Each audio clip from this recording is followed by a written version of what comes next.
सियोने को तुरंत अस्पताल ले जाया गया ताकि उसकी जान बचाने के लिए इलाज शुरू किया जा सके। कुछ ही समय बाद जब सियोने की इमरजेंसी सर्जरी चल रही थी, जीवुक अस्पताल पहुंचा और ऑपरेशन थिएटर के बाहर चिंतित बैठे यूनयोप से पूछा कि आखिर क्या हुआ था। यूनयोप ने बस इतना बताया कि जब वो स्कूल पहुंची तो उसने सियोने को छत से गिरते देखा।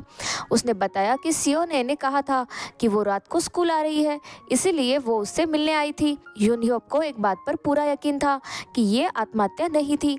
जैसे ही स्कूल में सियोने के गिरने की खबर फैली, पूरे स्कूल में अफरा तफरी मच गई। शिक्षक और स्टाफ घबरा गए। सभी जानते थे कि ये खबर स्कूल की प्रतिष्ठा को गहरा नुकसान पहुंचाएगी। डीन ऑफ स्टडीज ने बहुत सख्त और निराश भाव से अपनी बात रखी, जिससे बाकी शिक्षकों की भावनाओं को ठेस पहुंची। जो पहले एक सामान्य घटना लग रही थी, अब साफ था कि यह आत्महत्या नहीं थी। शिक्षकों की मीटिंग बहस में बदल गई। इसी दौरान एक चश्मा पहनने वाली स्टाफ सदस्य के हाथ से चीजें गिर रही थी और म्यूजिक टीचर ने उसकी मदद की। उधर स्कूल का इंग्लिश टीचर मिस्टर किम खुद एक निजी संकट से जूझ रहा था। उसकी शादी अचानक किसी कारण से कैंसिल हो गई थी। इस सदमे ने उसे एक बड़ा फैसला लेने पर मजबूर कर दिया। वो कनाडा शिफ्ट होने का सोच रहा था। शिफ्ट होने से पहले वो अपनी बहन के घर कुछ दिन रुका। वहाँ उसने अपने जीजा जी ब्योंग चोल के बारे में पूछा तो उसकी बहन ने कहा कि वो काम के सिलसिले में व्यस्त रहते हैं और उनसे मिलना मुश्किल होता है। इधर यूनयोप सियोने के गिरने की घटना से पूरी तरह टूट चुकी थी, न केवल इसलिए कि वो उसकी दोस्त थी, बल्कि इसलिए भी कि उसने खुद उसे गिरते हुए देखा था। अब सियोन ए ही थी जो खुद अपनी मौत की गवाह बन चुकी थी। यूनयोप ने छत पर जाकर सबूत ढूंढने की कोशिश की। वहाँ उसकी मुलाकात क्योंगजिन नाम की एक लड़की से हुई जो दूसरी क्लास की थी। यूनयोप को पूरा शक था कि यह आत्महत्या नहीं थी और शायद इसमें हायांग का हाथ था, जो कि घटना के बाद स्कूल नहीं आ रही थी। वो दोनों स्कूल के गलियारे से गुजर रहे थे, तभी उसकी नजर यूनयोप की क्लास के एक छात्र जूनसन पर पड़ी जो चश्मा पहने हुआ था। यूनयोप ने उससे वो चश्मा लेकर पहना, ये पता लगाने के लिए कि क्या ये वही चश्मा है जो सियोने के पास था। उधर मिस्टर किम सब टीचर्स के कमरे में अपनी डेस्क समेट रहा था तो उसे वही चश्मा मिला जो सियोने इस्तेमाल कर रही थी।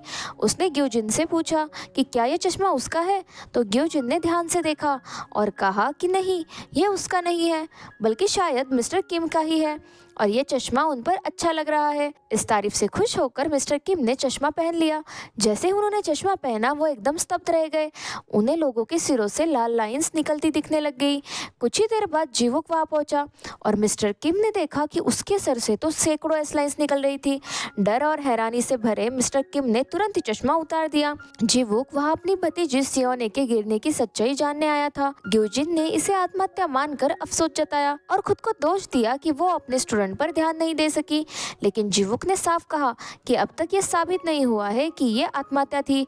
फिर उसने उस छात्रा के बारे में पूछा जो सियोने को तंग करती थी। ग्यूजिन ने बताया कि हायांग तब से स्कूल नहीं आई। फिर जीवुक ने सियोने के बैग में मिली एक तस्वीर के आधार पर एक लड़के के बारे में पूछा। ग्यूजिन ने उस लड़के से मिलने की व्यवस्था करा दी। जीवुक ने सीधे उससे पूछा कि उसका सियोने से क्या रिश्ता था। लड़के ने साफ कहा कि उसका सियोने से कोई सीरियस रिश्ता नहीं था।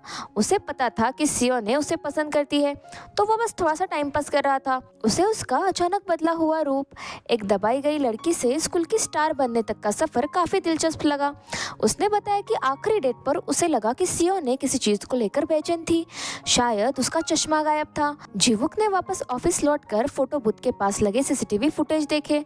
उसे साफ देखा कि हायांग ने सियोने का बैग उठाया था। फिर उसने दूसरा सीसीटीवी देखा जिसमें हायांग वही चश्मा पहने दिखी जो सियोने के पास था। जीवुक ने उसका पीछा किया, लेकिन वो अंधेरी गली में गायब हो गई। उधर मिस्टर किम अपने बहन और ब्योंग चोल के साथ डिनर कर रहे थे। अब जब उसके पास एस लाइन की नजर थी, उन्होंने देखा कि ब्योंग चोल की लाल लाइंस कई औरतों से जुड़ी थी, मतलब वो अपनी पत्नी को धोखा दे रहा था। डिनर के दौरान ब्योंग चोल ने मिस्टर किम की रद्द हुई शादी की बात छेड़ दी। मिस्टर किम ने शांत रहते हुए बताया कि उसे अपने मंगेतर के एक अफेयर के बारे में पता चला था, इसलिए उसने शादी तोड़ दी। ये सुनकर उसकी बहन हैरान रह गई। डिनर के बाद दोनों बाहर सिगरेट पीने निकले। जब वो वापस लौटे और लिफ्ट में थे तो ब्योंग चोल ने गलती से चौथी मंजिल का बटन दबा दिया। मिस्टर किम को शक हुआ कि वही मंजिल थी जहां वो औरत रहती थी जिससे ब्योंग चोल का अफेयर चल रहा था। जैसे ही ब्योंग चोल ने ध्यान हटाया, मिस्टर किम ने फिर से चौथी मंजिल का बटन दबा दिया ताकि वो देख सके कि वो किस कमरे में जाता है, लेकिन वहां पहुंचते ही ब्योंग चोल ने रोक दिया और कहा कि हम यहाँ नहीं रुक रहे। उधर जीवुक को उसके सीनियर अफसर ने डांटा। उसे कहा गया था कि सियोने के केस को छोड़ दे और स्कूल की इज्जत बचाए, लेकिन जीवुक ने मना कर दिया। वो अपनी भतीजे के लिए इंसाफ चाहता था। हालांकि अब तक उसे कोई बड़ा सुराग नहीं मिला था। वो अब तक सियोने का फोन अनलॉक नहीं कर पाया था। अगले दिन मिस्टर किम को बहन के अपार्टमेंट के सामने एक गलत पते वाला पार्सल मिला। वो चौथी मंजिल के एक रूम का था। उसे लगा कि शायद वही ब्योंग चोल की प्रेमिका रहती होगी। वो उस दरवाजे तक पहुंचा, लेकिन आखिरी वक्त पर डर के मारे वापस मुड़ गया। हालांकि जाने से पहले उसने वहां मेल बॉक्स से महिला का नाम देख लिया था। उसका नाम था चेरिन। दूसरे दिन अपनी मां के सम्मान में एक तीर्थ यात्रा के बाद मिस्टर किम ने अपनी बहन से ब्योंग चोल के बारे में पूछा, जो समारोह में नहीं था। उसकी बहन ने बताया कि ब्योंग चोल काम के सिलसिले में बाहर गया है और कुछ दिनों में वापस आ जाएगा। जाहिर है इससे मिस्टर किम का पहले से ही बढ़ता हुआ शक और भी मजबूत हो गया कि ब्योंग चोल सचमुच उसकी बहन को धोखा दे रहा था। हालांकि उसकी बहन को ब्योंग चोल के ना होने से ज्यादा फर्क नहीं पड़ा और उसने मिस्टर किम की शादी टूटने का जिक्र किया, ये सोचकर कि ऐसा इसलिए हुआ कि उसके माता पिता नहीं थे, तो उसकी प्रेमिका के माता पिता ने उनके रिश्ते को मंजूरी नहीं दी थी। मिस्टर किम ने इस बात से साफ इनकार किया। उसे सुधारते हुए कहा कि ये सिर्फ धोखे की वजह से हुआ। जाहिर है कि वो अब भी उससे प्यार करता था, लेकिन उस विश्वासघात से उसे बहुत गहरा सदमा पहुंचाया था। ये पता चला कि उनके अपने पिता ने उनकी मां को धोखा दिया था और जब उनकी प्रेमिका ने उन्हें धोखा दिया तो ये दर्दनाक याद उन्हें वापस ले आई, जिससे ये एक साइकिल बन गया। हा यांग और मिस्टर सुंग जिन के अवैध संबंधों की तस्वीर आखिरकार स्कूल में लीक हो गई, जिससे पूरे स्टूडेंट्स और स्टाफ में हड़कंप मच गया। दूसरी ओर मिस्टर जुंग सेन आखिरकार मिल गए, लेकिन दुर्भाग्य से उनकी मृत्यु हो चुकी थी। उन्हें उनकी कार में आत्महत्या किया हुआ पाया गया। अपराध स्थल से जीवुक को मिस्टर सुंग जिन की वसीयत लिखी एक कागज का टुकड़ा मिला। उन्हें ये भी पता चला कि मिस्टर सुंग जिन की मृत्यु को कम से कम 3 दिन हो चुके थे। जीवुक को आत्महत्या की बात पर पूरी तरह विश्वास नहीं हुआ। उन्हें ये अजीब लगा कि कोई साफ साफ मर जाए और लेकिन 3 दिन बाद ही मिले। अपनी भतीजी के मामले में हार न मानते हुए जीवुक यूनयुक को ढूंढने उसके स्कूल गया, ये जानते हुए कि वो एकमात्र छात्रा थी जिसे वो जानता था और जो सियोने के सचमुच करीब थी। उसने उससे पूछा कि क्या वो जानती है कि सियोने उस रात स्कूल क्यों लौटी, लेकिन यूनयुक ने उसके सवाल का जवाब सियोने के चश्मे के बारे में और एक सवाल करते दिया। चश्मा शब्द सुनते ही जीवू को उनमें कुछ खास बात नजर आई और उसने पूछा कि यूनयुक को क्या क्या पता था। हालांकि यूनयुक चुप रही और तब तक जवाब देने से इनकार करती रही जब तक कि उसको वो चश्मा नहीं मिल जाता।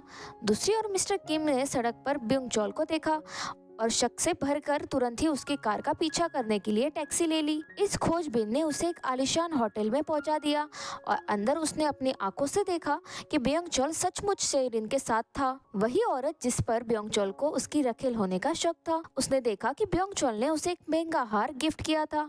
उन्होंने एक प्यारा सा पल भी बिताया जब ब्योंग चोल ने प्यार से वो हार चेरिन के गले में डाल दिया। ये देखकर मिस्टर किम को अब बर्दाश्त नहीं हो रहा था। उन्होंने ब्योंग चोल को फोन किया और यूं ही पूछा कि वो कहाँ है, लेकिन उन्हें एक सरासर झूठ सुनने को मिला। उसने अभी ब्योंग चोल से भिड़ने का फैसला नहीं किया, बल्कि चुपचाप यह पता लगाने का फैसला किया कि वो किस कमरे में ठहरे हुए हैं। ब्योंग चोल और चेरिन के अपने कमरे में लौटने के बाद मिस्टर किम ने आखिरकार निर्णायक रूप से सामना किया, अपनी बहन को सारी बातें बताने और उसे अपने मालकिन के साथ रिश्ता खत्म करने के लिए मजबूर करने की कसम खाते हुए। ब्योंग चोल इस रहस्य को अपनी मालकिन या पत्नी को न बताने के लिए पूरी तरह से बेताब था। उसने मिस्टर किम से विनती की कि वो उसे वो काम पूरा करने दे जिससे उसने शुरू किया था। अगले दिन मिस्टर किम कनाडा की अपनी यात्रा पर निकलने के लिए तैयार थे। अपनी बहन को अंतिम अलविदा कहा। जाने से पहले उसने पूछा कि क्या ब्योंग चोल ने फोन किया था, लेकिन उसे आश्चर्य हुआ कि ब्योंग चोल ने फोन नहीं किया था, जिसका अर्थ था कि पिछली रात का टकराव उसकी बहन से एक रहस्य बना रह गया। बाद में स्कूल में अपना टेबल साफ करने के बाद मिस्टर किम ने चेरिन के सोशल मीडिया पर नजर डाली और एक चौंकाने वाला पोस्ट देखा। उसने अपनी प्रेगनेंसी की घोषणा की। इस खबर से मिस्टर किम को सचमुच झकझोर दिया। वो तुरंत ही ब्योंग चोल से भिड़ने के इरादे से अपनी बहन के अपार्टमेंट की ओर दौड़ा, लेकिन जब वो वहां पहुंचा तो उन्हें एक अफरा तफरी का माहौल देखने मिला। उनकी बहन अपनी कार से चेरिन की कार को टक्कर मारने की पूरी कोशिश कर रही थी। उसके तुरंत बाद ब्योंग चोल वापस लौट आया और स्पष्ट रूप से अपने परेशान पत्नी को सांत्वना देने के बजाय उसने चौंकते हुए चेरिन को गले लगा लिया। मिस्टर किम को इसकी बिल्कुल भी उम्मीद नहीं थी और वो पूरी तरह नियंत्रण खो बैठा। उसने गुस्से में ब्योंगचोल को पीट दिया और जवाब मांगा। हालांकि उसकी बहन ने अचानक से उसे रोका। ब्योंगचोल और चेरिन के जाने के बाद ही उसकी बहन ने आखिरकार वो धमाका कर दिया जिससे मिस्टर किम की दुनिया ही हिला दी। चेरिन ब्योंगचोल की असली पत्नी थी। ब्योंगचोल मिस्टर किम का साला बिल्कुल नहीं था। जिस बात ने मिस्टर किम को सबसे ज़्यादा चौंकाया वो भयावह सच्चाई थी। उसकी बहन ब्योंगचोल की रखेल थी। दूसरी ओर जीवुक ने अपने भतीजे के मामले में नए और ठोस सबूत देखे थे। फिर वो यूनयूब के पास गया और उसने अभी जो कुछ भी जाना था उसके बारे में जवाब मांगा और उसने आखिरकार सच उगल दिया। उसने बताया कि एस लाइन यानी कि लोगों के सिर पर से निकलने वाली रेड लाइंस जो दिखाती है कि लोगों ने किसके साथ फिजिकल रिलेशंस बनाए हैं।